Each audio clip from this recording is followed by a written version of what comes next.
On the 10th of August 2023, high street giant Wilko filed for administration as a result of sketchy practices alongside failure to turn any profit. This fall not only lost thousands of jobs, but added to the list of all the retailers to shut down in recent years. But this is only part of the story. The British high street is empty, with every other building being boarded up. It only begs the questions, what went wrong and what stores are next?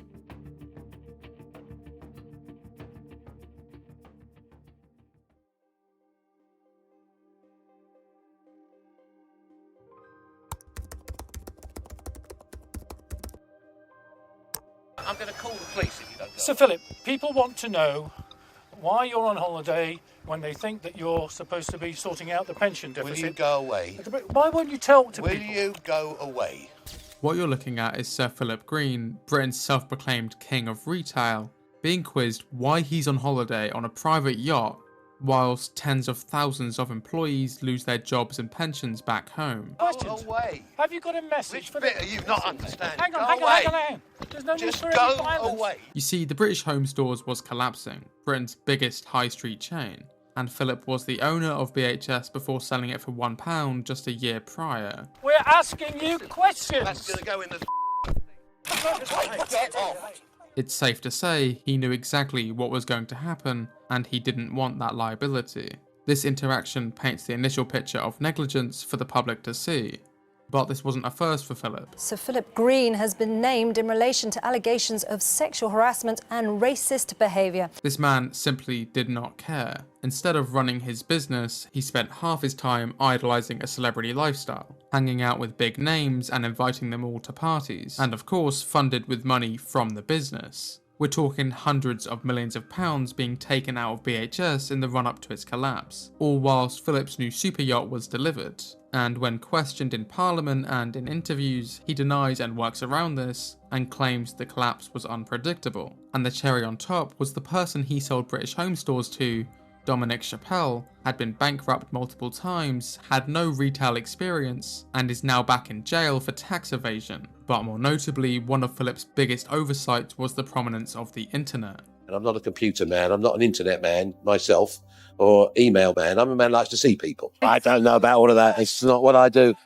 I've got a team that do all of that. He famously carried around a Nokia and was more than content with it. However, that acted as more of a refusal to adapt. And this character was passed on to his approach to business, as BHS refused to adapt to the internet and e-commerce. BHS was overtaken both by fast fashion and the likes of Amazon. But this wasn't Philip's only business. He also owned the Arcadia Group, which parented a number of clothing retailers, including Dorothy Perkins and Topshop. And with little to no online presence, all of these stores were unprepared for what was about to happen. You must stay at home. You see, in a world where everyone's chronically online and everything's changing around you, it's more important than ever to keep yourself in check, and no better way to do this than with today's sponsor, Dopafast. It's an app that blocks other apps on your phone. If you're sat there endlessly playing mobile games or scrolling to the bottom of TikTok, well then it's about time you took back control. With Dopafast, you can put a limit on how much you can use the apps designed to keep you hooked. I would never recommend something I don't use, but for me to sit here and even create this video with a constant urge to go on Instagram, it wouldn't have been possible without Dopafast. If you want to try it out, there will be a link in the description below. Back to the video. In England, we must therefore go into a national lockdown.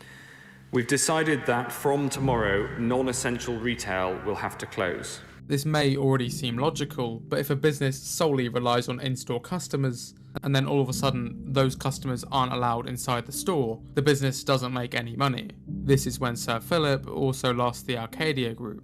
During lockdown, countless businesses filed for administration, with some being saved and the others collapsing, including near 250-year-old Debenhams. But the catch is, it wasn't just lockdown. It's too easy to blame that.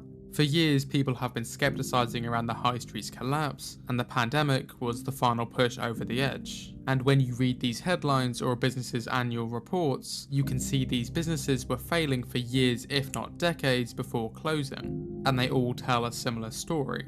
The business has a good couple of years, makes monumental profit, opens loads of stores, takes on loads of debt, and is hit with rising inflation, rising rents, and rising wages. And all of a sudden, that thriving business is not in that initial situation to pay the leases they originally signed, leading to some of the biggest branches for some chains in fact commonly losing money.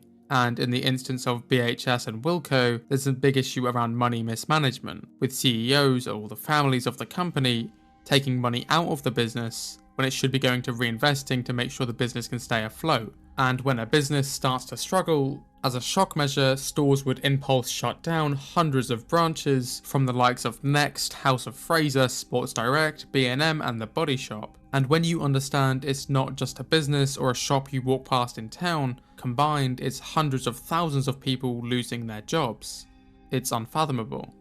And when a business ultimately falls apart, you have another issue around acquisition.